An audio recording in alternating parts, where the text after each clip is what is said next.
Oke, selamat siang. Assalamualaikum warahmatullahi wabarakatuh. Kami dari kelompok J yang beranggotakan saya, Ahmad Fauzi, dengan NIM 004, Wahyu Aden Pratama dengan NIM 014, dan Aryo Pratama Sarfa dengan NIM 073. Pada kesempatan ini kami akan menjelaskan mengenai ultrasonic flow meter.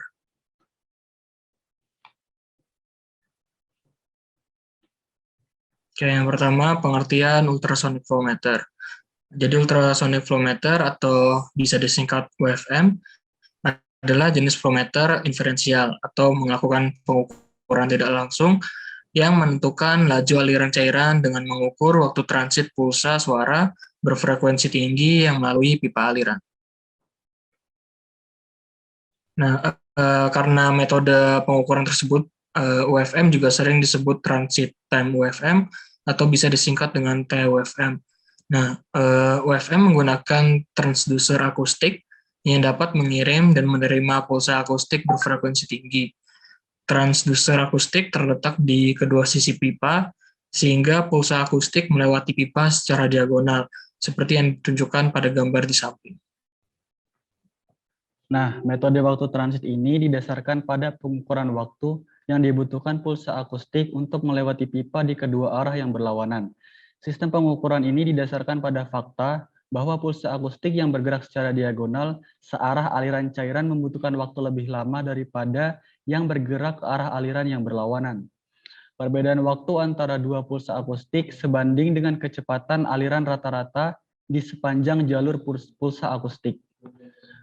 Melihat gambar di atas, pulsa suara yang melewati pipa searah aliran membutuhkan waktu seperti persamaan T lebih besar A lebih besar B sama dengan L per C plus cos theta.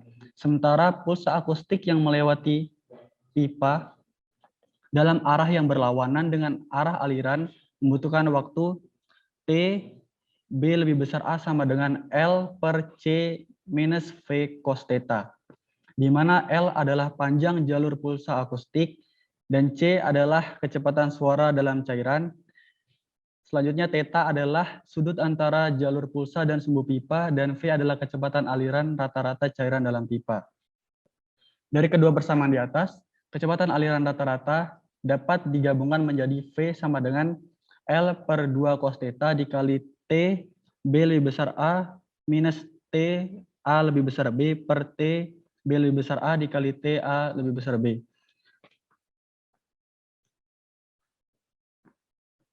Selanjutnya, di sini ada gambar komponen-komponen utama pada UFM.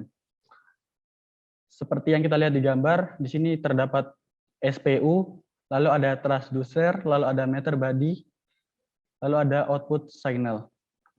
Nah, tipikal urutan operasi UFM adalah sebagai berikut. Emission itu merupakan sinyal processing unit atau SPU yang berfungsi untuk mengirimkan sinyal elektronik ke transducer, sehingga transducer juga menghasilkan pulsa akustik yang merambat melalui cairan. Lalu ada reception. Reception ini merupakan pulsa akustik yang melewati pipa dan mengenai transducer lain di sisi lain, menyebabkan transducer bergetar dan menghasilkan sinyal elektronik. Selanjutnya ada conversion. Ini fungsinya untuk rangkaian penerima di SPU yang menerima sinyal elektronik dari penerima untuk diproses lebih lanjut. Selanjutnya ada sinyal treatment. Nah, berdasarkan algoritma pabrik, SPU melakukan perhitungan untuk mendapatkan T B lebih besar A dan T A lebih besar B. Selanjutnya ada transit time method. SPU menggunakan perbedaan antara T B lebih besar A dan T A lebih besar B untuk menghitung kecepatan aliran rata-rata di sepanjang jalur pulsa. Selanjutnya ada volumetric flow rate calculation. Nah, bergantung pada jumlah jalur, geometrinya, dan algoritma pabrikan, SPU ini menggunakan nilai aliran rata-rata yang diperoleh pada langkah sebelumnya untuk menghitung aliran volumetrik. Dan yang terakhir ada output refresh. Output refresh ini, SPU ini selanjutnya mengulangi langkah-langkah pengukuran di atas sesuai dengan waktu refresh-nya. Selanjutnya yaitu problem yang ada pada UFM. Jadi partikel padat, gelembung udara, dan kelembapan dapat mengganggu transmisi pulsa akustik dalam cairan. Gangguan tersebut biasanya berupa refraksi, refleksi, redaman, dan distorsi. Sistem dilengkapi dengan algoritma pabrik yang memantau gangguan ini dan akan membatalkan pengukuran jika ada gangguan.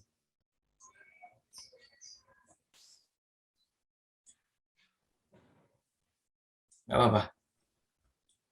Oke, spesifikasi yang ada pada SOW yaitu dari function ada output, yaitu analog output 4-20 mA, max load-nya 750 ohm, pulse output-nya 0-10 kHz, lalu ada communication, memakai RS232 dan RS485 Modbus, baru ada power supply 10-36 volt DC per 1 ampere.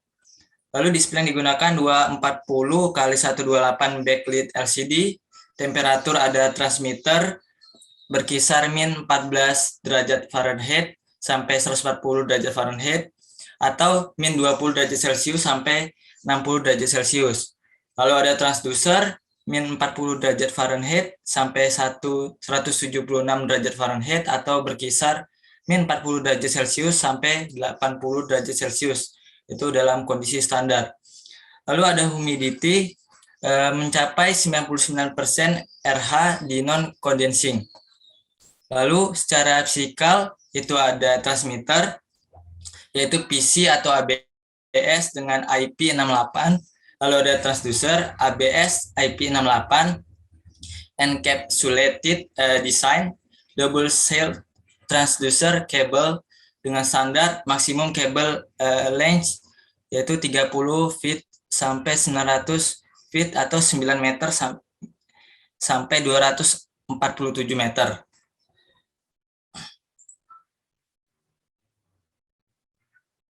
Oke, selanjutnya ini adalah ukuran transmitter dan transducernya. Ini kita bisa lihat di sini sangat kecil karena berukuran milimeter yang diukur di sini. Tapi cukup besar nilainya, yaitu dengan panjang transmitter yaitu 217,8 dan lebarnya itu 152,4 mm dengan tebalnya itu 64 mm. Lalu bisa dilihat di sebelah kanannya itu ada transducer size.